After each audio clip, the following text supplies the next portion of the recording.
অপদার্থ। আমি আপনাকে এত বড় একটা ইনফরমেশন দিলাম আর আপনি তুমি অন্য কিছু আমার কাছ থেকে আশা করো কি করে নীল? দেখুন, আমি তো আমার দিক থেকে কি করেছো? সন্ন্যাসীদের মধ্যে ইন্দিরাকে দেখে যখন চিনতে পেরে চলে এসেছো তখন আপনি ভুল করছেন। আমি কিন্তু এটা বলিনি যে আমি ইন্দিরা চৌধুরীকেই দেখেছি। আমি বলেছিলাম যে ওনার মতো একজনকে আমি দেখেছিলাম যার চেহারার সঙ্গে মিল রয়েছে। নীল, আমি তোমাকে কি বলেছিলাম? কি? সন্দেহজনক কিছু দেখলে ঝুঁকি নেবে না। না না, আপনি কি বলতে চাইছেন? আমার যাকে যাকে সন্দেহ হবে সবাইকে সরিয়ে দেবো? সন্দেহ তো একজনকেই হয়েছিল, তাই না? এমনি এমনি নিশ্চয়ই হয়নি। সেটা ঠিক, কিন্তু শিওর না হয় আমি কি করে একজনকে... তাহলে শিওর হওয়ার জন্য যা যা করণীয় ছিল সেগুলো তুমি করনি কেন? দেখুন, আপনি একটু মাথা ঠান্ডা করে প্লিজ একটু লজিক্যালি ভাবুন না। নীল, তুমি এটা ভাবো, একবার ইন্দিরার বাড়ি ফিরে এলে তখন কি হবে? শুধু আমাদের সমস্ত প্ল্যান জলে চলে যাবে তাই নয়, আমাদের নামে হুলিয়া জারি করে দেবে। তুমি ওকে চেনো না নীল, আমি চিনি। ও আমাদের শেষ দেখে ছাড়বে। নীল, কি করে তুমি এই ভুলগুলো করো? দেখুন, যা হওয়ার সেটা হয়ে গেছে। তা এখন আমায় কি করতে হবে আপনি সেটা বলুন। আমার মাথাও কাজ করছে না এখন, পুরো ঘেটে গেলাম আমি।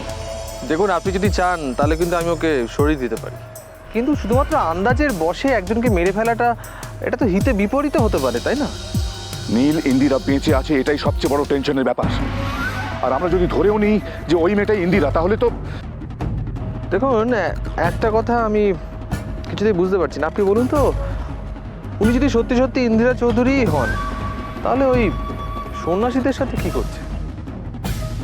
উনি তো ভালো করে জানেন এই চৌধুরী বাড়ির কি অবস্থা। এই সন্ন্যাসীদের সাথে সময় নষ্ট না করে ইমিডিয়েটলি ওই চৌধুরী বাড়িতে ফেরত আসাটা কি উচিত নয় ওনার? নীল নীল নীল, তুমি চলো ডালে ডালে আর ও চলে পাতায় পাতায়। ও খুব ভালো করে জানে জ্যান্ত অবস্থায় চৌধুরী বাড়িতেও ফিরতে পারবে না, তাই তো ওই সন্ন্যাসীদের দলে ভিড়ে গা ঢাকা দিয়ে আছে। সুযোগ খুঁজছে নীল, সুযোগ। ঠিক সময় মতো এসেও আমাদের একটা... না নীল, নেবা, এটা কিছুতেই হতে দেওয়া যায় না। তাহলে সব থেকে আগে শিওর হতে হবে যে ওই মহিলা ইন্দিরা চৌধুরী। আমি বলি কি, আমি খোঁজ লাগাই? না নীল, এখন খোঁজ নিয়ে সময় নষ্ট না করে অ্যাকশন নিতে হবে। তার মানে আপনি কি ওকে সরিয়ে দিতে বলছেন? আপাতত ওকে তুলে আনার ব্যবস্থা করো। হ্যাঁ, কিন্তু সেটাতেও তো সময় লাগবে, কারণ ওরা এখন কোথায় সেটা তো আমাকে আগে জানতে হবে। সেটা আমার জানার দরকার নেই নীল। যেখান থেকে পারো ইন্দিরাকে তুলে নিয়ে এসো, তারপর ও আসল না নকল ইন্দিরা সেটা যাচাই করব আমি।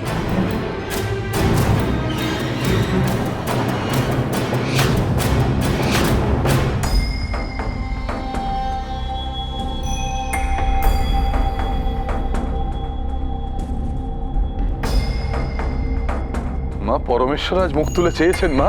তিনি আজ তোমাকে আশীর্বাদ করছেন মা, তাই তো তোমার সব কিছু মনে পড়ে গেছে। হ্যাঁ মা। মা মা মা মা বলো তুমি কে মা? তোমার বাড়ি কোথায়? কারা আছে তোমার বাড়িতে? কি হয়েছে দিদি? তোমার শরীর খারাপ লাগছে? আচ্ছা,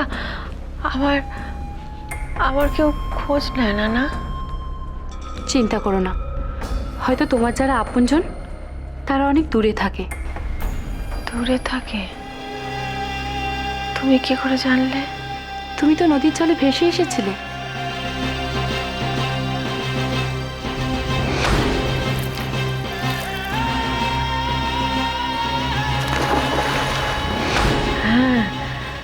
হ্যাঁ, আমি তো নদীতে ঝাঁপ দিয়েছিলাম। তারপর... কি বললে? তুমি নদীর জলে ঝাঁপ দিয়েছিলে? বলো, তুমি একবার বলো আমায়, তোমার ঠিক কি মনে পড়ছে? ভয় পেও না, তুমি আমায় বলো, একটু মনে করার চেষ্টা করো, তুমি কেন নদীর জলে ঝাঁপ দিয়েছিলে?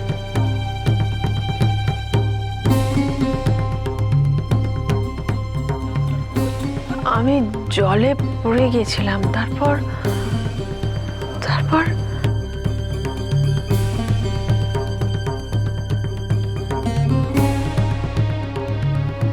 কোথায় পড়েছিলাম আমি? তুমি জানো আমি কোথায় পড়েছিলাম? কে জানে কোথায়? নদীর জলে তুমি কত ক্রোশ যে ভেসে এসেছো, তার কি ঠিক আছে? ও বাবা, তাহলে তো আমার বাড়ির লোকজন আমার খোঁজই পাবে না। অত চিন্তা করো না দিদি, ভগবান সব অসম্ভবই সম্ভব করেন। দেখবে তোমার বাড়ির লোক তোমাকে খুঁজতে খুঁজতে ঠিক এখানে চলে আসবে। আমার বাড়ির লোক আমায় খুঁজছে? তার মানে আমি জানতে পারবো আমার বাড়ি কোথায়, আমার বাড়ির লোকজন কারা? হ্যাঁ বলো। নিশ্চয়ই পারবে।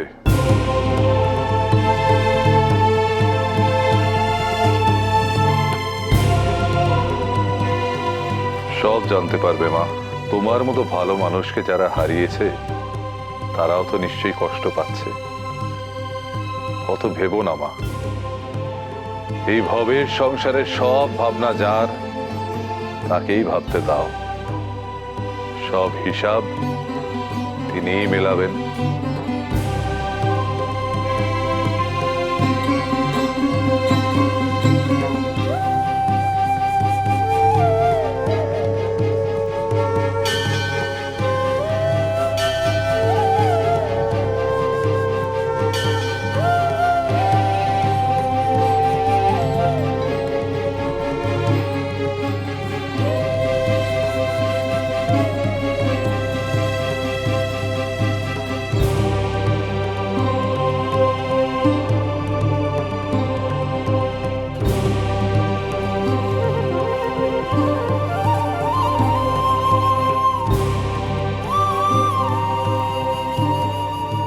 জয় মা মঙ্গলচণ্ডী।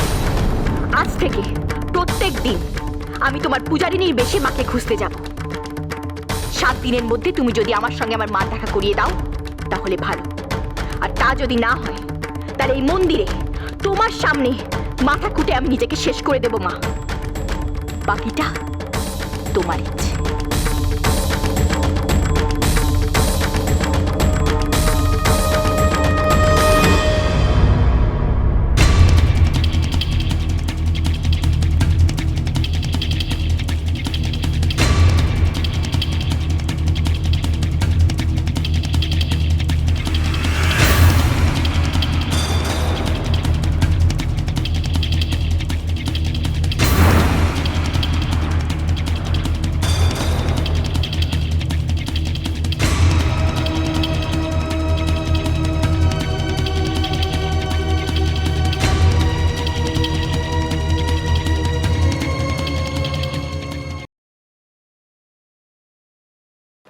আর শিওর অফিসার, রাধেশ্যাম গুপ্তা নামে কেউ কোনোদিন ওই অঞ্চলে অ্যাক্টিভ ছিল না? নো স্যার, আমাদের কাছে কোনো খবর নেই। আচ্ছা ঠিক আছে, আপনি আসুন, আমি দেখছি। Okay sir.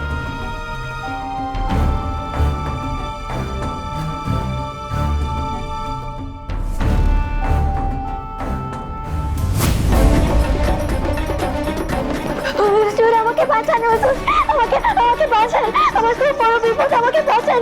কি বাবা, আপনি কোথেকে এখানে ঢুকে পড়লেন? আমার খুব বড় বিপদ, আমাকে বাঁচান, আমাকে। গার্ড, এদিকে আসুন। আপনি বাইরে দাঁড়িয়ে কি করছেন? যে সে ঘরের মধ্যে ঢুকে পড়ছে? আচ্ছা ঠিক আছে, আপনি জানেন, দেখছি। শুনুন, আপনার যা অভিযোগ আছে আপনি বাইরে গিয়ে লিখিয়ে দিন, আমি বলে দিচ্ছি।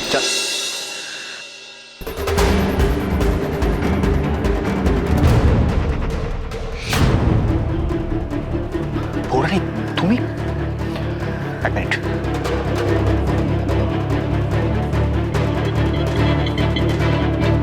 কি ব্যাপার পৌরাণী, তুমি এরকম ছদ্মবেশে এখানে? পিসুরা আমাকে ফলো করছে। কারা তোমাকে ফলো করছে?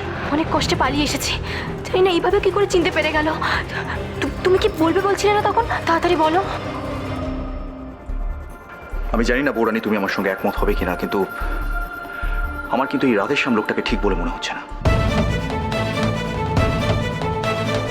ঠিক হলে কি আর এত বড় ক্ষতি করতে পারতো পিসু? কে এই রাধেশ্যাম পৌরাণী? এ কথা কেন জিজ্ঞেস করছো তুমি? কেন জানি না পৌরাণী, আমার মনে হচ্ছে যে এই উত্তরটা তোমার জানা। ও আর কেউ নয়, আমাদের চিরদিনের শত্রু অরুণেশ চ্যাটার্জি। দেখো ভবানী, এর আগে আর যাই হয়ে যাক না কেন, অন্তত তোমার উপর থেকে আমার বিশ্বাসটা যায়নি। আর তুমিও বিশ্বাস করে আমাকে সব সত্যি কথা আগে থেকে বলে দিয়েছো, যে কারণে তোমার যখন প্রয়োজন হয়েছে আমি তোমার পাশে গিয়ে দাঁড়াতে পেরেছি। কিন্তু ভবানী, এবার আমার মনে হচ্ছে যে তুমি আমাকে সব সত্যি কথা বলছো না, আমাকে অন্ধকারে রাখছো। আমার মন বলছে ভবানী যে তুমি খুব বড় একটা ষড়যন্ত্রের শিকার হয়েছো, খুব বড় একটা চক্রের মধ্যে জড়িয়ে পড়ছো। দেখো পিসু, এখন তোমাকে আমি এইটুকুই বলতে পারি, এই মুহূর্তে আমাদের গোটা পরিবার একটা ষড়যন্ত্রের শিকার। সেই ডিটেলসটাই তো আমি তোমার কাছ থেকে জানতে চাইছি ভবানী। আমাকে বলো কি হয়েছে, সব খুলে বলো আমায়। সবার আগে ওই পুলিশের মুখ বন্ধ করতে হবে। পিসু, এই মুহূর্তে তোমাকে এর থেকে বেশি কিছু আর বলতে পারবো না পিসু, কিন্তু যত তাড়াতাড়ি সম্ভব আমাদের এই জাল কেটে বেরিয়ে আসতে হবে।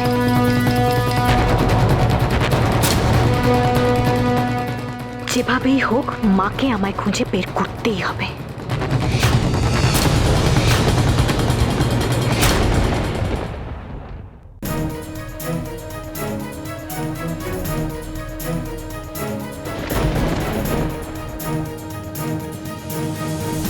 ভাই, আপনি এদিকে কোনো আশ্রম দেখেছেন?